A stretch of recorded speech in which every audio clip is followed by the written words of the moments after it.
Yan, ito guys yung ano, yung nag-overflow na tubig na pumunta rito. Ayan, pinasisip-sip namin. Kanina puno yan hanggang dito. Sa may marking na yun, puno yun hanggang doon.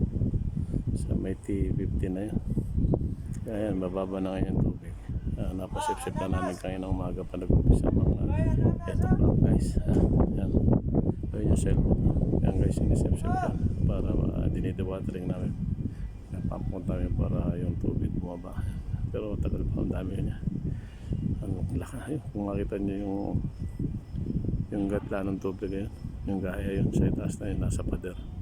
Yan ang kalalim yung overflow galing sa dagat nung ano siya, mag high tide. Dito lahat pumunta yung tubig, nataboy dito guys, kasi doon may open doon, nabaklas yung tambak. Yan guys